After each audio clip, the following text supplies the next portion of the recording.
When you think of McDonald's, you probably think of burgers, golden fries, the Big Mac, billions served.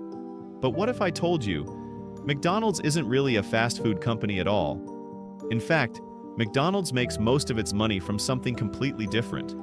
And once you understand what that is, you'll realize that McDonald's might just be one of the smartest and most powerful businesses in modern history.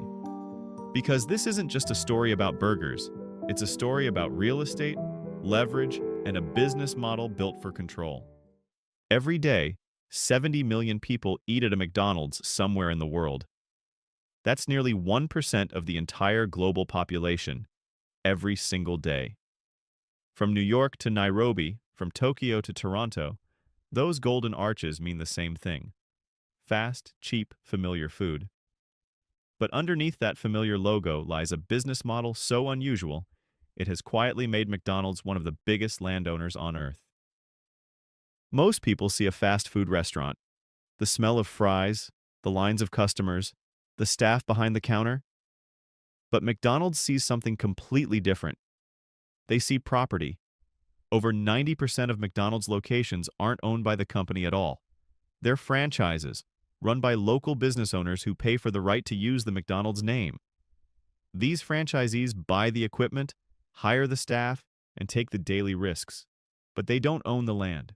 McDonald's does, and that changes everything. To understand how that happened, we have to go back to the 1950s. Ray Kroc, a struggling milkshake machine salesman, was desperate to make a living. One day he noticed that a small burger joint in California kept ordering his machines, far more than any other restaurant. Curious, he visited them. What he found was revolutionary. The McDonald brothers had perfected a new system for making food quickly, consistently, and cheaply. Kroc saw the potential and convinced them to let him expand their idea across America. But there was a problem. Rapid expansion was expensive, and Kroc didn't have enough cash to open hundreds of restaurants himself. He needed a way to grow fast, without taking on huge debt.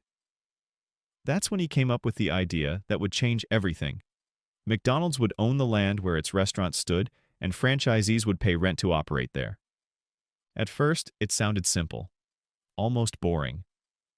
But Kroc realized what it meant. McDonald's wouldn't just earn money from burgers. It would earn guaranteed income from rent. Every new franchise meant another stream of monthly payments. Franchisees would handle the day-to-day chaos of flipping burgers and training teenagers, and McDonald's would collect rent, quietly, in the background. By the 1970s, this model had turned McDonald's into a real estate empire. The company's real estate arm, the McDonald's Franchise Realty Corporation, became the backbone of the business. They bought land in the best locations, near highways, in downtown areas, beside schools, and then leased it to franchisees for decades. It was a brilliant form of leverage. McDonald's could borrow money to buy land, have the franchisee build and operate the restaurant, and then use the rent to pay off the loans.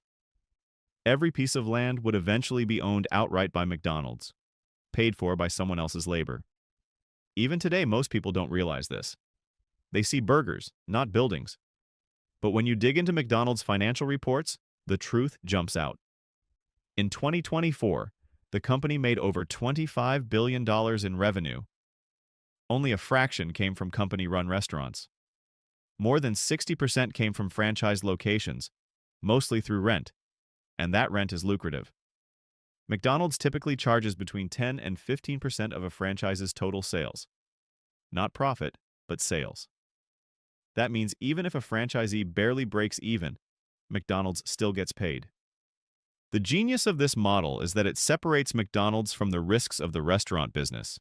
Food costs go up, labor shortages, supply chain problems. That's the franchisee's headache. McDonald's still collects rent. Even when an individual restaurant fails, McDonald's keeps the property. They simply find a new operator or sell the land at a profit. It's the perfect business. Consistent income, rising property value, minimal risk. Owning the land also gives McDonald's something just as valuable as money: control.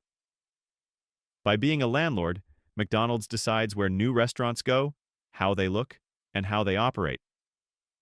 Franchisees must follow strict rules, and if they don't, McDonald's can refuse to renew their lease. That's power. The kind of power few companies ever achieve. And that's part of why McDonald's has survived every economic crisis thrown at it. Recession, inflation, even global pandemics. People might eat fewer burgers, but they don't stop paying rent. Over time, McDonald's has quietly built one of the most valuable real estate portfolios in the world. The company owns or controls tens of billions of dollars worth of prime property. In cities like New York, London, and Tokyo, McDonald's locations sit on some of the most expensive land on Earth. Some estimates put the total value of McDonald's real estate holdings above $40 billion, and growing. That means when you see a McDonald's on a busy street corner, you're not just looking at a restaurant.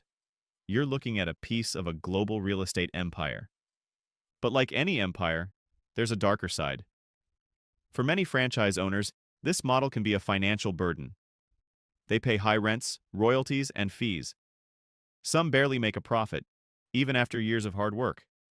Former franchisees have accused McDonald's of squeezing them for every last cent, and when they can't keep up, McDonald's simply takes back the location. Yet, from the corporation's perspective, it's pure efficiency. McDonald's doesn't have to take on the risk of running thousands of stores itself. It just needs to collect the checks. In a way, McDonald's invented something every modern corporation dreams of, a system where others do the work and you own the foundation. The product, the burgers, fries, and shakes, are just the surface layer. The real business is ownership, land, rent, predictable income.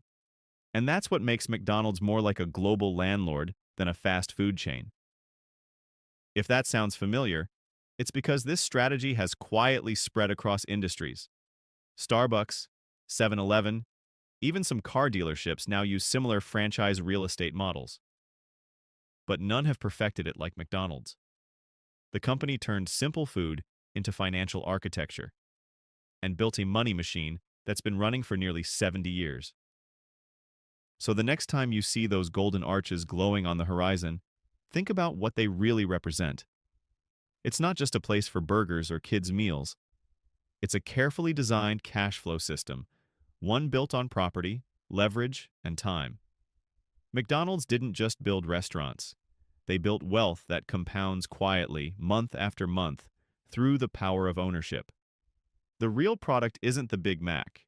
It's the business model itself. McDonald's didn't just sell food. They sold opportunity, control, and land. And that's how they became not just the king of fast food, but one of the most quietly powerful real estate empires on the planet.